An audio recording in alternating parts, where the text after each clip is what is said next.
샬롬, 떡갈나무 숲의 왕자님. 9시가 되어서야 겨우 하루의 힘든 일이 끝났다.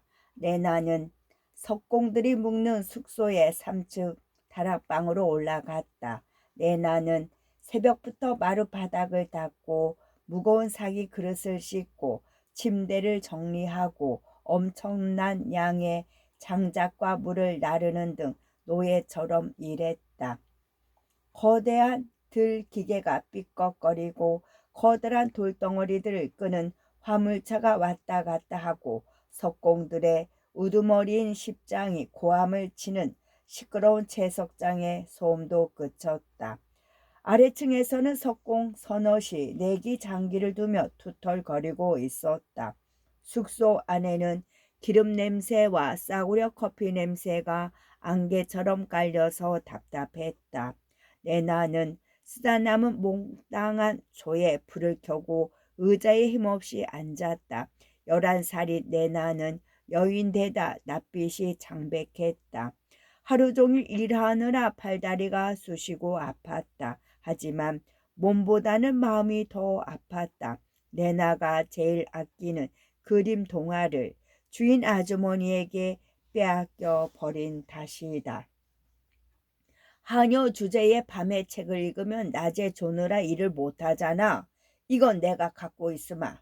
어제 주인 아주머니가 레나 방에서 그림 동화를 발견하고는 야단치며 가져가 버렸다. 그 책은 레나에게 희망과 용기를 주던 마법책이었다. 하루 일이 아무리 고되어도 밤이면 그림 동화를 펼쳐 들었다. 그때마다 책 속의 그림은 레나에게 속삭였다. 조금만 기다리면 왕장님이나 요정이 악마의 성에서 널 구해줄 거야.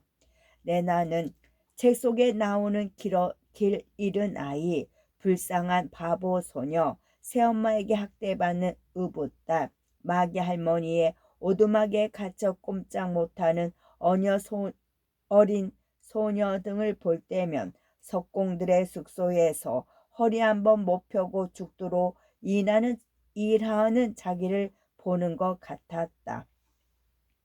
책에서는 아이들이 위험에 빠지면 마음씨 착한 요정이나 용감 무쌍한 왕자님이 꼭 구해주러 왔다. 레나는 이 악마의 성 같은 석공들의 숙소에서 노예처럼 고되하게 일하면서도 언젠가 왕자님이나 요정이 꼭 구해주러 올 것이라고 믿었다.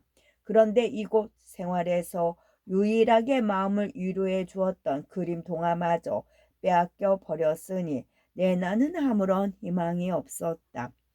레나의 집은 텍사스주 피터 네일즈 강가에 있는 프레드릭스 버그라는 조그만 마을에 있었다. 프레드릭스 버그 마을 사람들은 모두 독일에서 건너왔거나 그 후손들이었다. 그들은 부지런히 일하며 돈을 모았다. 레나의 아버지 베터는 마을에서 손꼽히는 욕심장이었다.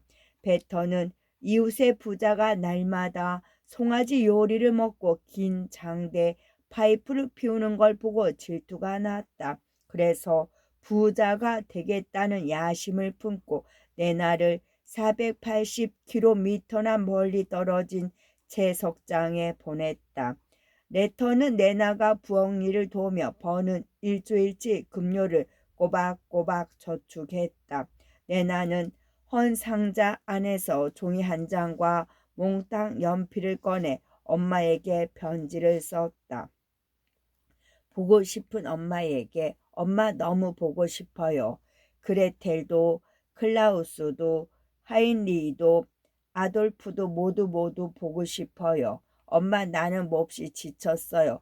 주인 아줌마는 날 때리고 저녁도 못 먹게 했어요. 손이 아파서 장작을 많이 못 옮겨나는 이유로요. 아줌마는 어제 내 책도 가져가 버렸어요. 레오 아저씨가 주신 그림 동화 말이에요. 나는 밤에만 조금씩 읽고 낮에는 열심히 일했어요. 그런데도 책을 빼앗아 가버렸지 뭐예요. 엄마, 내일 사람을 보내 날 꼭 집으로 데려가 주세요. 그렇지 않으면 난 강 깊숙이 들어가서 죽어버릴 거예요. 그런 건 나쁜 일이지만 난 엄마가 너무 보고 싶은걸요. 그 외에는 바라는 게 하나도 없어요. 귀여운 딸 내나 올림. 내나는 연필심에 침을 묻혀가며 편지를 썼다. 그러고는 창 밖으로 편지를 떨어뜨렸다. 창 아래에서는 토미가 내나가 편지를 다 쓰기를 충실하게 기다리고 있었다. 토미는 17살로 제석장에서 일했다. 토미는 우체국장 베린저 영감의 집에서 살았는데 내나가 편지를 떨어뜨리면 토미가 우체통에 넣어주곤 했다. 내나가 편지 쓰는 걸 주인 아주머니가 좋아하지 않았기에 엄마에게 편지를 보내려면 이 방법밖에 없었다. 토미 오빠 잘 부탁해. 내나가 작은 소리로 소곤거렸다.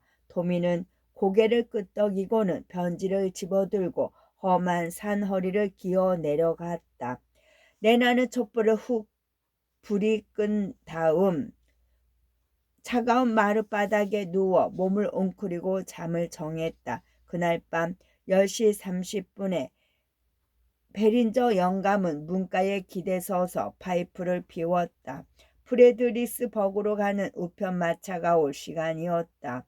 달빛이 넓은 거리를 환하게 비추었다. 잠시 후 노새 2마리가 끄는 마차가 달가닥달가닥 힘찬 발급 소리를 내며 달려와 벨린저 영감의 집 앞에 멈추어 섰다. 우체부 프리츠의 커다란 안경이 달빛에 반짝였다. 안녕하세요, 베린저 영감님. 프리츠가 베린저 영감에게 쩌렁쩌렁한 소리로 인사했다. 프리츠는 마차에서 뛰어내려 노새의 고삐를 풀고는 귀리를 먹였다. 노새가 먹이를 먹는 동안 베린저 영감은 집 안에서 우편물을 든 자루를 가져와 마차 안으로 던졌다.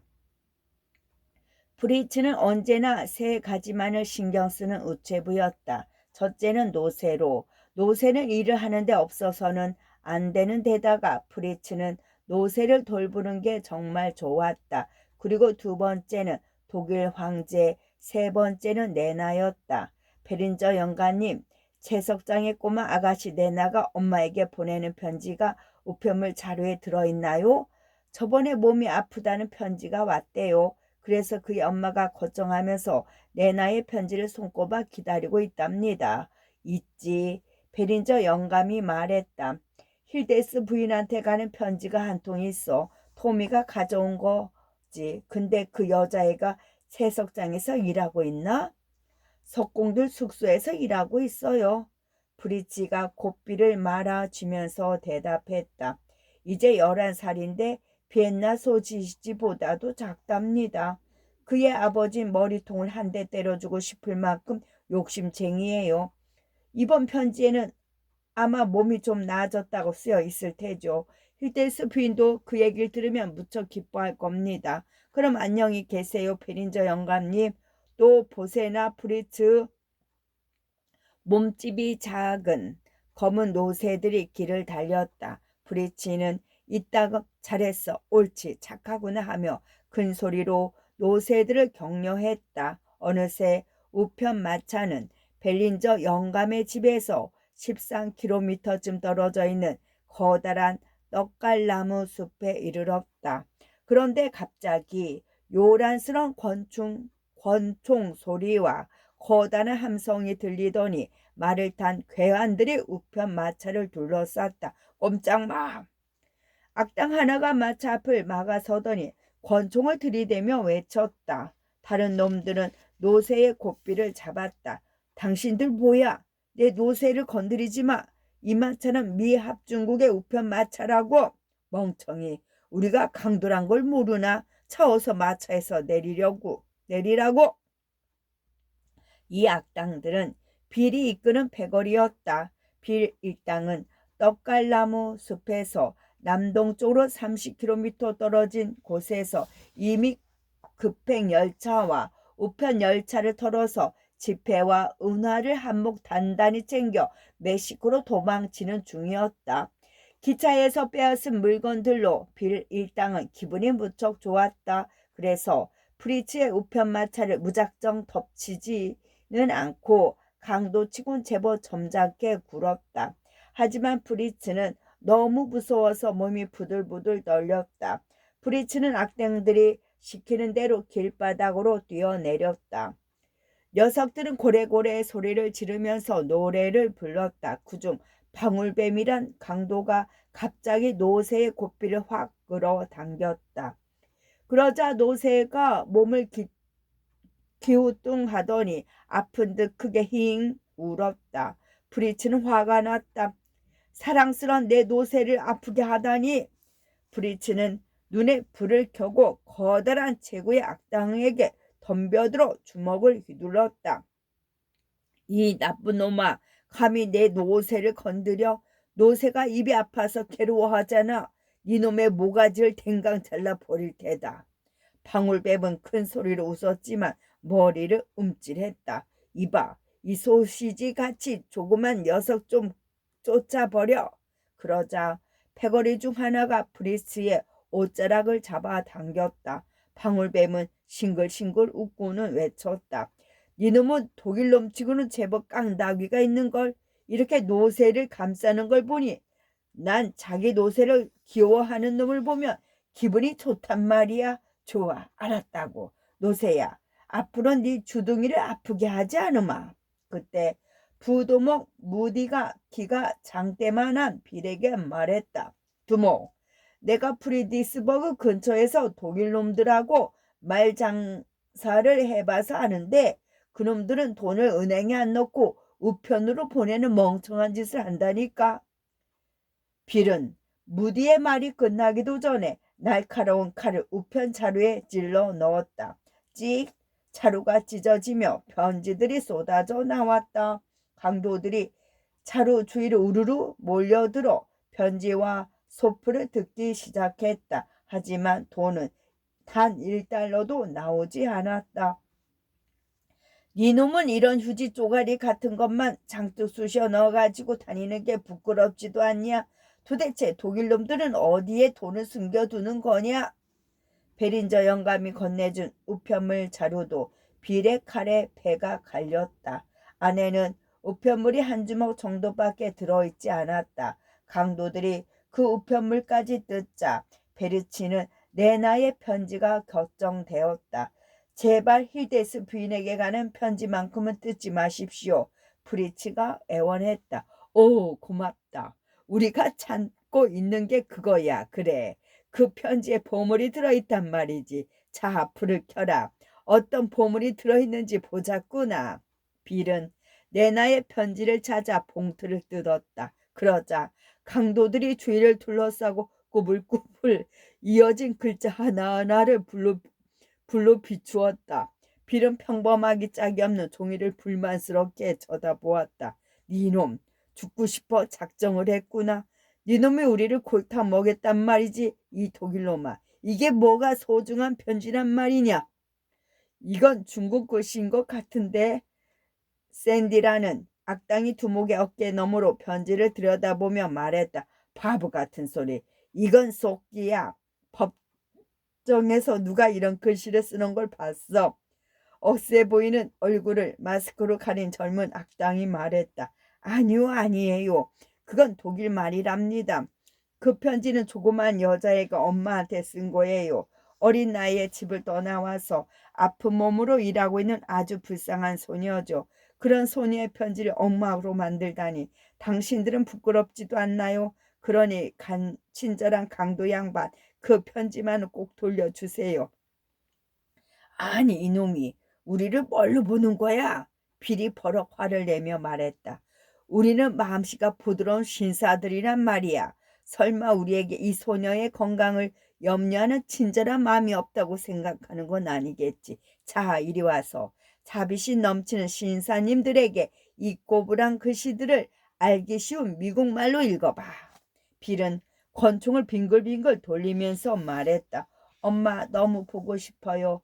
프리츠가 소리내어 편지를 읽기 시작했다. 마음씨 좋은 악당들은 묵묵히 귀를 기울였다.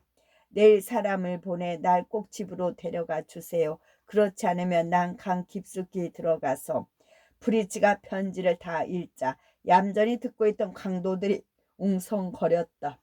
어떤 악당은 소녀가 불쌍하다며 혀를 끌끌 차기도 했다. 그게 몇 살이지? 두목필이 물었다. 11살이요. 이런, 그렇게나 어려? 너무하는군. 강도들이 저마다 한마디씩 했다. 어디서 일하는데? 저기 채석장에서 일하고 있죠. 아 어쩐담. 그 어린애 얼마나 힘들었으면 물에 빠져 죽는다는 소리를 한담. 페터 그놈의 뒤통수에 꼭 총알을 박아놓고 말 테다. 프리츠가 걱정하며 한탄을 늘어놓았다. 그러자 필이 입술을 삐죽였다. 너희 독일놈들은 너무 지긋지긋하구나. 모래밭에서 인형놀이나 하고 있을 어린 소녀를 노예처럼 일하게 하다니. 죄받을 사람들이로군. 너희 같은 독일놈들은 우리가 어떻게 생각하고 있는지 알려주마. 얘들아 이리 좀 오너라. 빌은 프리츠에게서 조금 떨어진 곳으로 부하들을 불러 모았다. 그들은 둥그렇게 둘러서서 쑥덕쑥덕 무언가를 의논했다. 이따금 채석장이 어쩌고 저쩌고 하는 소리가 들려왔지만 소리가 너무 작아 프리츠는 알아들을 수 없었다. 악당들은 마침내 의논을 끝내고 프리츠를 나무로 끌고 가 밧줄로 묶었다. 그리고 노새 2마리는 다른 나무에 메웠다. 나무에 잠깐 묶여있다고 몸이 상하진 않겠지. 우린 이만 가볼 테니 자넨 여기서 마음 편히 기다리고 있으라고. 자 가자. 악당들은 말 위에 올라 프레드리스버그 마을과는 반대 방향으로 달려갔다. 그러고는 썰물처럼 떡갈나프 숲을 빠져나갔다. 프리츠는 나무에 묶여 있었지만 밧줄이 느슨해서 별로 아프지는 않았다. 2시간이 지나자 프리츠의 고개가 점점 아래로 내려갔다. 프리츠는 긴장이 풀려서 어느새 잠이 들었다. 얼마나 지났을까? 누가 마구 흔드는 바람에 프리츠는 번쩍 잠에서 깨었다. 누군가가 밧줄을 풀었다. 프리츠가 보니 아까 그 무서운 강도들이 프리츠를 둘러싸고 있었다. 악당들은 프리츠를 마부석에 앉히고는 손에 고삐를 쥐어 주었다. 자, 어서 책짓질을 하라고. 집으로 달려가 독일놈아. 네 녀석은 우리에게 정말 성가신 일을 시켰어. 니놈한테서 겨우 해방되니 정말 기쁘구나. 자, 달려라. 노새들아 힘차게 달려. 빌이 노새를 채찍으로 후려쳤다. 노새들은 벌쩍 뛰어올라 달리기 시작했다. 프리츠는 마음이 조급했다. 무서운 모험 때문에 머리가 지끈거리고 몸이 후들거렸다. 계획대로라면 벌써 프레드릭스버그에 도착했어야 했다. 하지만 뜻밖의 모험을 하느라 오전 11시가 되어서야 프레드릭스버그로 가는 길을 달리고 있었다. 우체국으로 가는 길목에 페터의 집이 있었기에 프리츠는 페터의 집 앞에 마차를 세우고 소리를 질렀다. 힐테스 부인은 프리츠가 오기를 목이 빠져라 기다리고 있었다. 내나의 가족이 모두 뛰어나왔다. 프리츠 씨, 우리 귀여운 내나의 편지가 있나요? 편지요? 말도 마세요. 내가 간밤에 어떤 일을 당했는지 아세요? 프리츠는 지난밤에 겪은 등골이 오싹한 모험담을 얘기하고는 내나가 쓴 편지 내용을 들려주었다. 맙소사 어쩌면 좋아. 어여쁜 내 딸. 내나가 물에 빠져 죽는다니. 그 일 왜 일하러 보냈지. 어떻게 해요. 지금 그 사람을 보내도 너무 늦은 건 아닐까요. 아 불쌍한 내나. 힐데스 부인은 땅바닥에 주저앉아 울음을 터뜨렸다. 페터의 얼굴이 하얗게 변했다. 페터는 입에 물고 있던 파이프를 뚝 떨어뜨렸다. 파이프가 산산조각이 났다. 이 여편네요. 어쩌자고 그 애를 채석장에 보냈어. 만약 내나가 돌아오지 못하게 되면 모두 당신 탓이야. 페터가 아내에게 호통을 쳤다. 하지만 이렇게 된 건 모두 페터의 책임이라는 걸 다들 알고 있었기에 아무도 그 말에 귀를 기울이지 않았다. 엄마, 그때 가냘픈 소리가 들려왔다. 벌써 물귀신이 된 내나가 애타게 엄마를 찾는 소리 같았다. 엄마는 넋을 잃은 듯 주위를 두리번거리다가 벌떡 일어나 우편 마차의 뒤로 달려갔다. 그리고는 내나야 하고 환호성을 질렀다. 우편 마차 안에는 내나가 장백한 얼굴로 힘없이 앉아 있었다. 엄마는 내나를 숨을 막힐 만큼 꼭 끌어안았다. 내나는 몹시 지쳐서 눈꺼풀이 무거웠지만 방긋 웃으며 그리운 엄마 품에 푹 안겼다.